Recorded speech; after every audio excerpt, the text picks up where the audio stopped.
Can I suggest that if you take a church Bible and open it at the book of Psalms and put a bookmark in there, because we'll be looking at that later, and we may, if there's time, be going back into Psalms a little bit. So just put a bookmark in there so that you can find it quickly. Psalms should be easy to find. It's right in the middle of the Bible. If you open it in the middle, you should be in the Psalms. And we're going to go right back to the beginning and look at Psalm 1, hopefully, if there's time. Now, I wonder, did you ever, as a child, burn ants with a magnifying glass?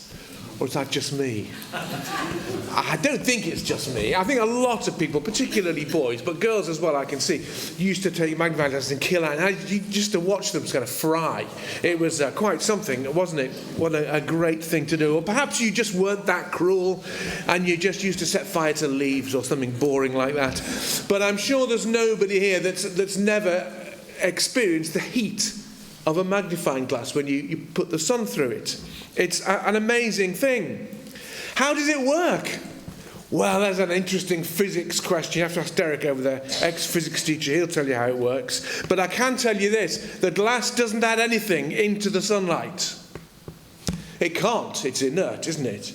What it does is it concentrates what's already there into one little tiny spot, and you realise the energy, when it's put together, is much greater than you imagine when it's all dispersed. That's the point, I think, isn't it? It simply focuses what's already there, gathering light into a single beam. And the results are just amazing. See, the secret is, it's all to do with convergence. Convergence of light, in the case of a magnifying glass, onto one tiny spot. Focusing onto one point. I used to be fascinated with road maps when you used to be able to get those things, but that shows you how old I am that I remember road maps. I used to look at them and think, every road is going into one place. All the roads are going to London, aren't they? I used to wonder how cars ever got out when they got in there, but nevertheless, that's where all the roads went, into London. That's the convergence, that's the point to which they're all going. And it's that point where it all happens. Whether it's a city on a road map with all the roads going into it, whether it's light being focused onto a particular place, it's that place, that point where it all happens. The power of the sun, the centre of the country, whatever it is. Here, in John chapter 19, and the next half of John chapter 19, we are looking at the convergence of the Bible. This is where the whole of the Bible is pointing.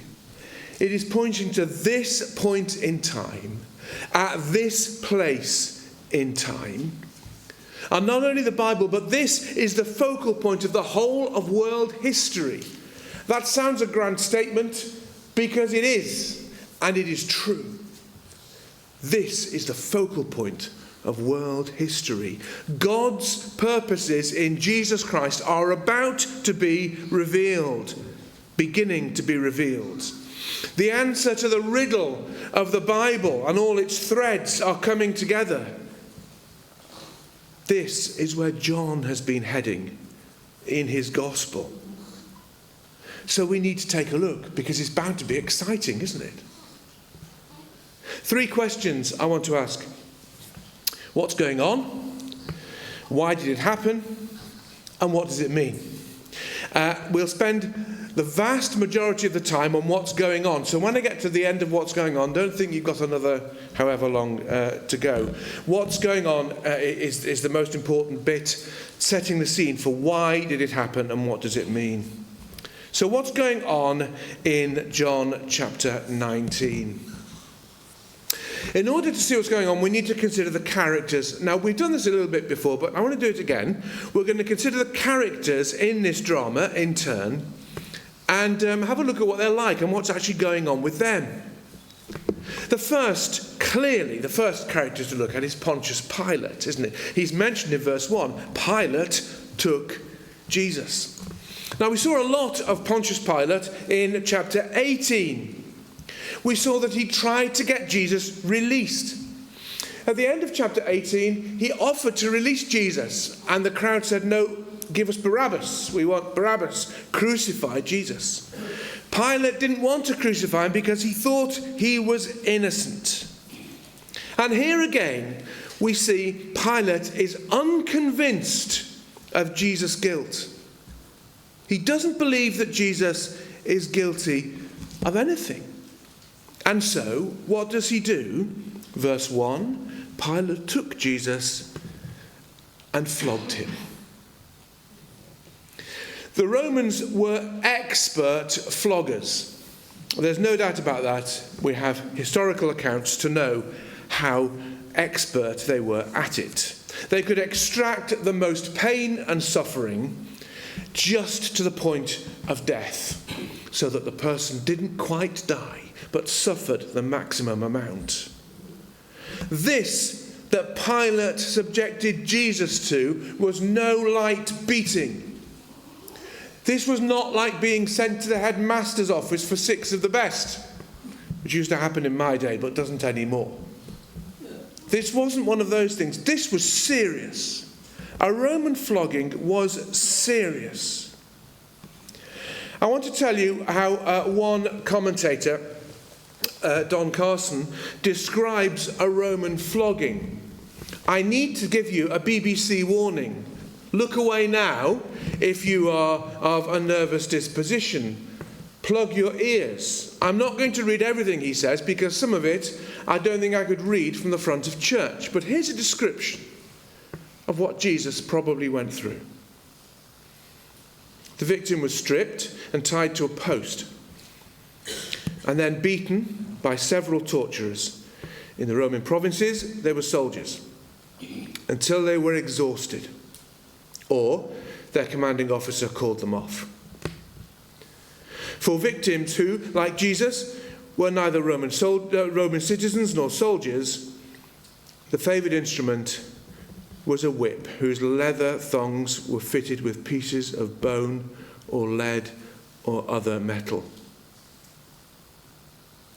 He goes on to describe some more of the effects of a Roman flogging.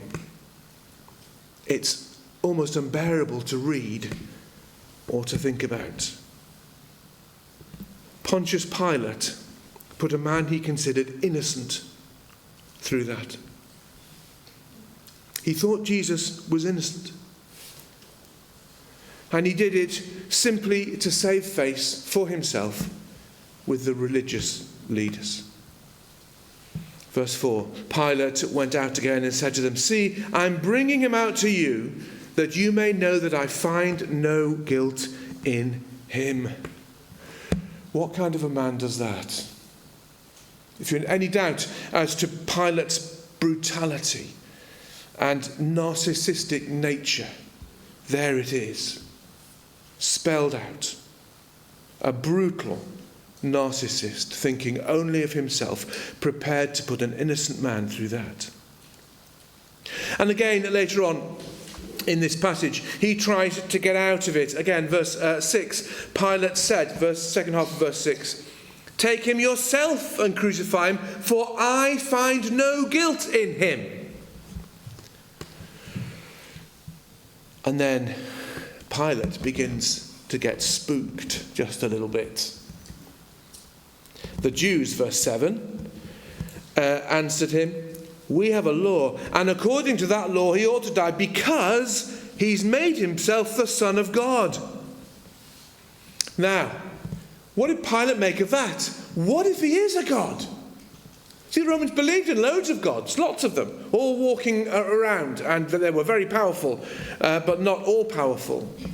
What if Jesus here is a god? Well, I'm going to be in big trouble, thought Pilate, if he is a god. I better go and find out, because I can't condemn him if he's a god, or that will be the end for me. And so he asks Jesus what seems at first quite a strange question. Verse 9, he entered his headquarters again and said to Jesus, "Where are you from?" Now, that's not dinner party chatting. "Oh, where are you from?" It's not like that at all. Pilate is asking Jesus, are you a god? Where are you from? Are you from earth, a human being? Or are you from somewhere else and therefore a god?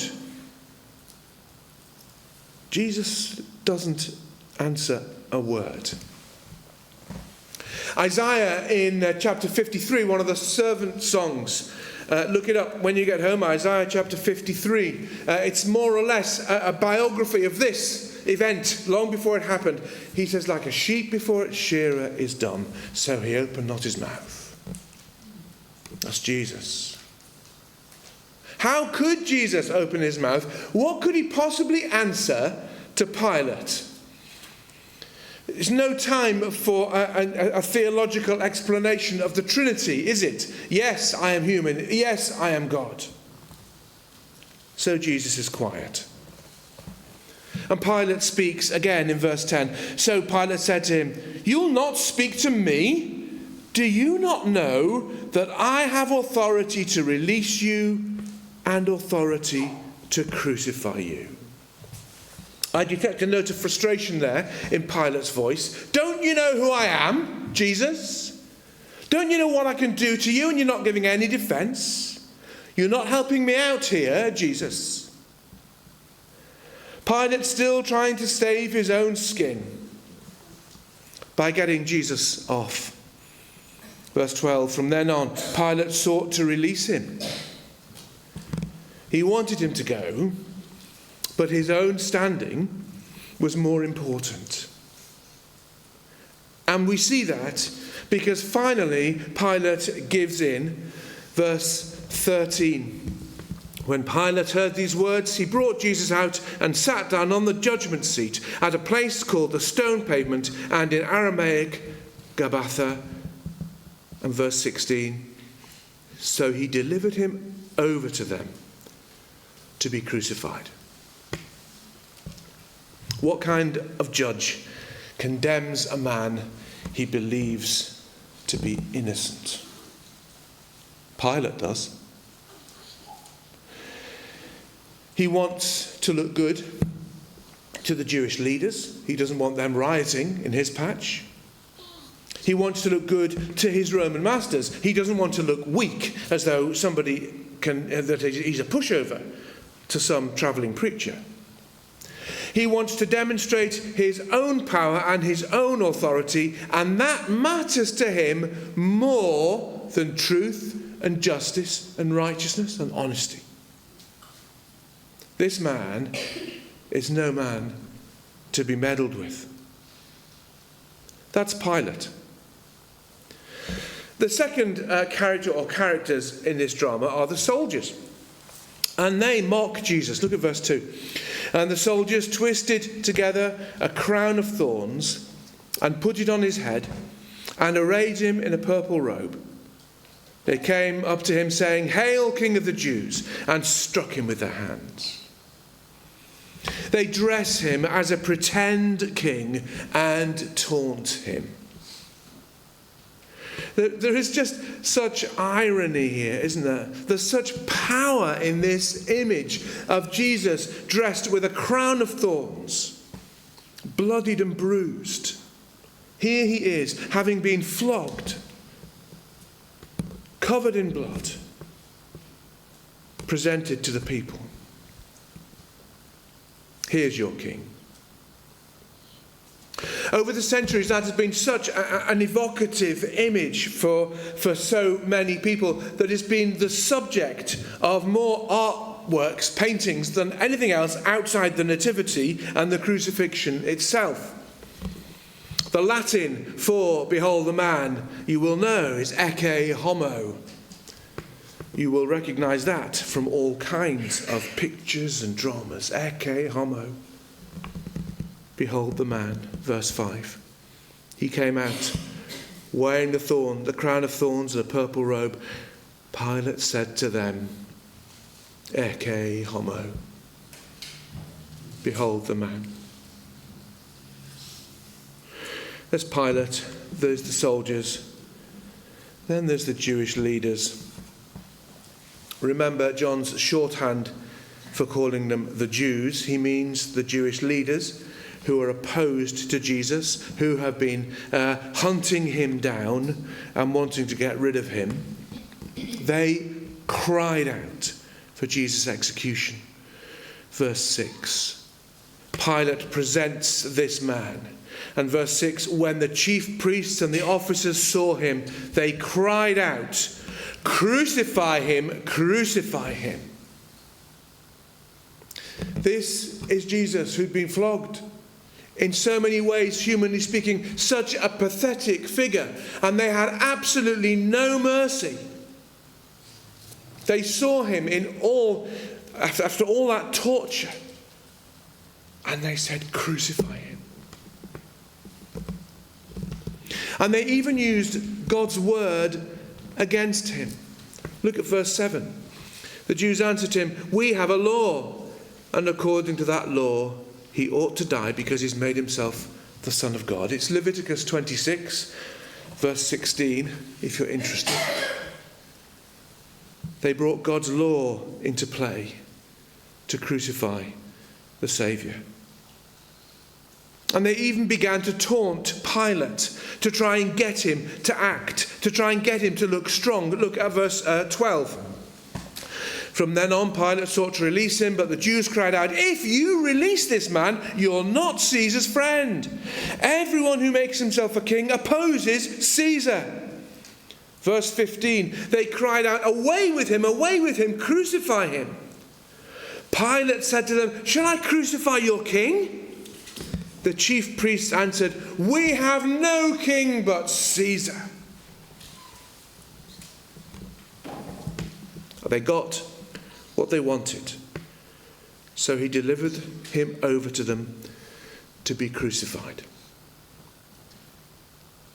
And then, of course, at the centre of this drama, we've looked at Pilate, the soldiers, the Jewish leaders.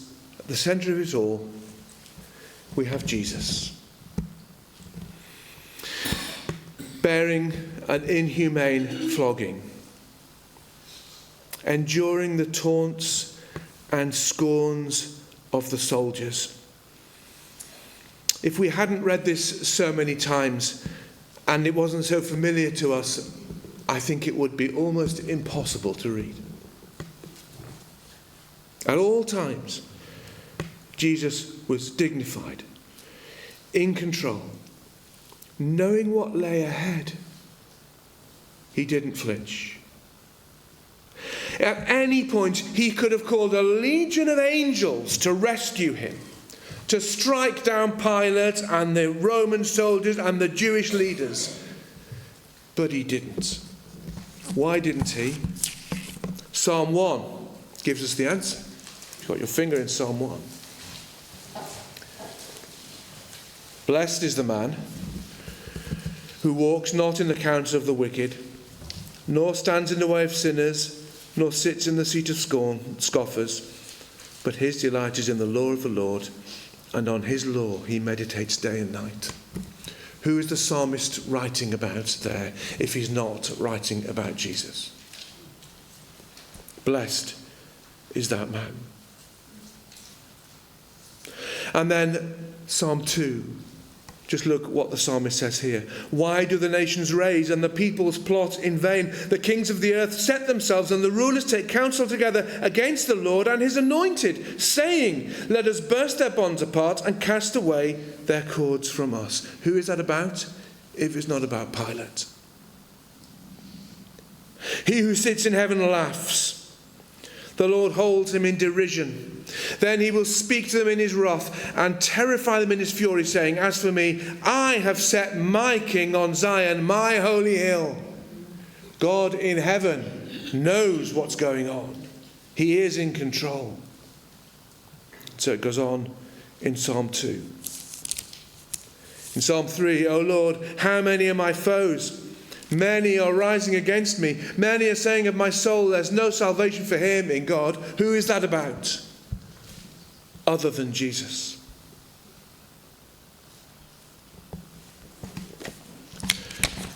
Back in John 19, we've looked at the characters. We need to consider briefly the timing. Verse 14 tells us this. Now it was the day of preparation of the Passover. It was about the 6th hour. Now the 6th hour is middle of the day. It's noon. Why does John give us that detail? He gives us that detail to tell us that there's only half a day left for the Jews to get their job done. Because Passover the next day meant that Jesus couldn't be crucified the next day. And they wanted him out of the way now. Quick action is needed. You couldn't crucify a man at Passover because, get this, that would offend God.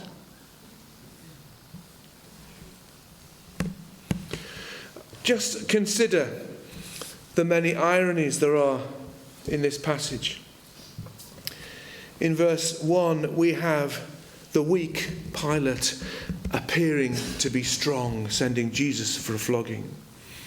In verses 2 and 3, we have the true king mocked as a pretend king with a crown of thorns and a purple robe. In verse 10, we have the question of who holds true authority. Pilate believes he does, but he doesn't because God does. In verse 12, we have the Jewish leaders appealing to a brutal regime to give them what they want. In verse 14, we have the Passover remembering God's acting in power to save his people. This is all happening at that same time.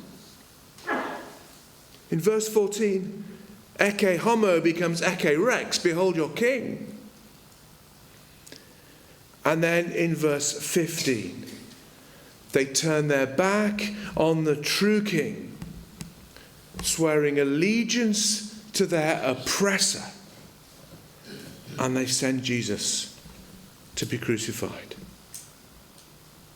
That's what's going on in this passage. So let's now ask, why did this happen? Well, Jesus tells us clearly, doesn't he? In verse 11, Jesus answered, "You would have no authority over me at all unless it had been given to you from above." Now, here's a hard thing for us to understand and to get our heads around. What Jesus is going through here is God's will. Isaiah 53 tells us that. The injustice, the flogging, the betrayal, the mocking, it's the will of God. How? How can such wickedness be by the will of God? It's a good question, and it's a very big question, but it can only have one answer. The answer must be this: it can only be the righteous will of God if it was for a greater good. If more good were to come than the evil that was perpetrated. The fact is that God considers your salvation of a greater good than what Jesus went through. Just consider that for a moment. What possible greater good could evil like this serve? God says to you, I did it for you. That's the drama. What's going on? Why did it happen? And the third point is this: what does it mean? It means God is sovereign. God is in control. At every point, God is in control. God's plans can never be thwarted. He is infinitely more powerful than any of the people in this drama. God is in control. Make no mistake. There is no mistake going on here. This was God's plan. From the Garden of Eden forwards, this was God's plan. The whole of the scriptures point to it. The whole of the New Testament points back to it. The whole of history revolves around it. Why? Because this is God's way to save his world. This is the only way for God to save his world. This is God's way to save you. Here is the offer to you. Ecce homo, behold the man. Ecce rex, behold your king. Is he? When you read this, does it tear your heart out of what God has done? Does it fill you again with awe and wonder and amazement? It should. If you can read a passage like this with no emotion, then let me say you haven't understood it. And if you haven't understood it, you need to read it again and again until you do. You need to read and ask God to speak to you by His Spirit and to help you see that this was for you. And then commit to Him. Make Him no longer just the man, but your King. I've asked Rosie to sing a song for us. You know the song, it's one we often sing, but please don't join in. Just listen. Listen to the words in light of this chapter and just take it in.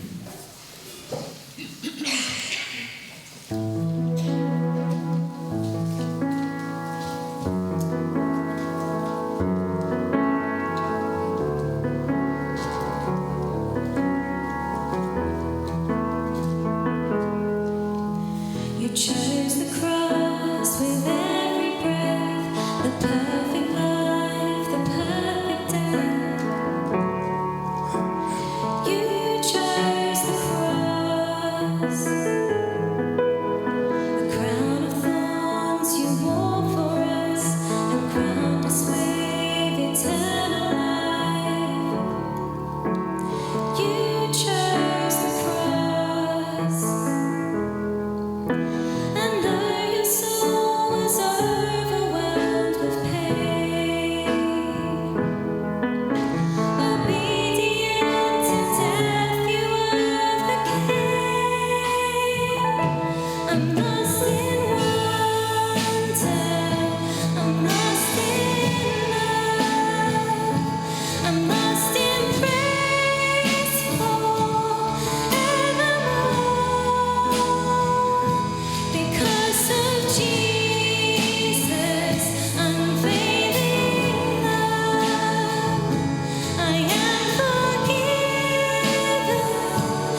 Let's just take a moment, shall we?